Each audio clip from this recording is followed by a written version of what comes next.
ఇక సిసోడియాకు bail, Delhi liquor scam కేసులో 17 నెలల తర్వాత షరతులతో మంజూరు చేసిన సుప్రీంకోర్టు. సో సాక్ష్యాలను తారుమారు చేస్తే మళ్ళీ జైలుకు వెళ్లాల్సి వస్తుందని వార్నింగ్. అపరిమిత కాలం జైల్లో ఉంచడం ప్రాథమిక హక్కుల ఉల్లంఘన అనే కామెంట్. ట్రయల్ కోర్టు, హైకోర్టులు ఈ విషయాన్ని గ్రహించాలని హితవు అంటూ ఇక సుప్రీంకోర్టు సిసోడియాకి ఢిల్లీ లిక్కర్ స్కామ్ లా బెయిల్ ఇచ్చింది. సో దీని వల్ల ఇదే కారణం చేత వచ్చే వారం కల్వకుంట్ల కవితకు కూడా బెయిల్ వచ్చే ఛాన్స్ ఉందని చెప్తున్నారు. ఎందుకంటే హైకోర్టులు, ట్రయల్ కోర్టులు కూడా ఈ విషయాన్ని గ్రహించాలి. ఎందుకోసం ఇంత ఆలోచన లేకుండా చేస్తున్నాయని చెప్పడానికి ఈ వార్త వచ్చింది. ఇక్కడ చూడండి, సాక్ష్యాలను తారుమారు చేస్తే మళ్ళీ జైలుకి వెళ్లాల్సి వస్తుందని చెప్పి వార్నింగ్ ఇస్తూ వాళ్ళకు బెయిల్ ఇస్తా ఉన్నారు. సో ఎక్కువ కాలం కనుక ఉంచితే, అపరిమిత కాలం, దానికి లెక్క లేదు, పత్రం లేదు. ఇక ప్రతి నెల మళ్ళీ జ్యుడిషియల్ రిమాండ్ తీసుకుంటా ఉన్నారు. ప్రతి నెల రిమాండ్ కోరుతా ఉన్నారు. సిబిఐ కావచ్చు, ఈడీ కావచ్చు.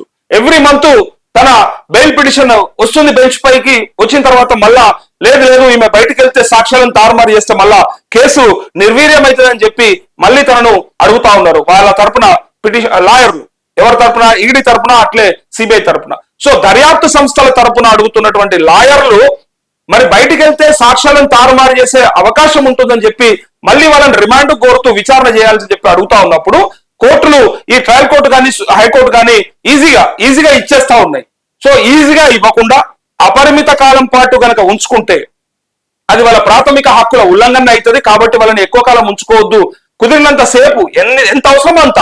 ఇంకోటి, విచారణ చేయాలంటే ఎన్ని రోజులు కావాలి, ఎన్ని నెలలు కావాలి? ఇప్పటికే కల్వకుంట్ల కవిత 5 నెలలు అయిపోయింది. ఒక ఆడబిడ్డ, తెలంగాణ బతుకమ్మ. సరే, అక్కనా లేకపోతే పందికొక్క, లేకపోతే ఇక్కడ డబ్బులు దోసుకున్నారా, లేకపోతే జాగృతికి దోషి పెట్టిరా, తర్వాత సంగతి. కానీ మొదలైతే ఒక ఆడబిడ్డ 5 నెలల నుంచి జైల్లో ఉన్నది. సో అలాంటప్పుడు ఆమెకి ఇయ్యాల కదా బెయిల్. ఇవ్వకపోవడానికి గల కారణం ఏంటిది? ఇప్పటికే 11 కిలోల వెయిట్ తగ్గిపోయిందట కవితక్క. ఆమె అనారోగ్యం చేత ఇక ఎట్లా ఉంటది, ఎట్లయినా ఆమెకి ఏదో బీపీ ఉన్నట్టుంది, ఇంకేదో ప్రాబ్లం ఉందట. సో ఆ ప్రాబ్లమ్స్ తోని ఇక వెయిట్ కూడా లాస్ అయిపోయింది, 11 కిలోల వెయిట్ తగ్గిపోయిందట. అట్లాంటి పరిస్థితులు వచ్చేసినాయి. ఇక అంటే హెల్త్ కు సంబంధించి కూడా ఏదైనా ఇష్యూ వస్తే మరి ఎవరు బాధ్యులు? కాబట్టి ఇప్పుడు సిసోడియాకి ఇచ్చినట్టే కల్వకుంట్ల కవితకు కూడా ఖచ్చితంగా బెయిల్ వస్తుందని చెప్పి చాలా మంది నమ్ముతా ఉన్నారు, ఎక్స్పెక్ట్ చేస్తా ఉన్నారు. సుప్రీంకోర్టు ఇక్కడ మనీష్ సిసోడియాకి ఇచ్చినప్పుడు కల్వకుంట్ల కవితకు ఎందుకు ఏదని చెప్పి రేపు పొద్దుగాల అడిగే అవకాశం ఉంటుంది. సో నెక్స్ట్ వీక్ లో కవితక్క ఈ బతుకమ్మ పండుగకి రాదనుకున్నాం మనము.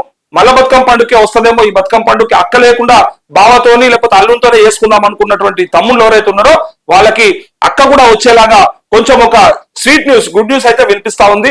Maybe next week Kalvakuntla Kavitha వచ్చే అవకాశం ఉంది బయటికి.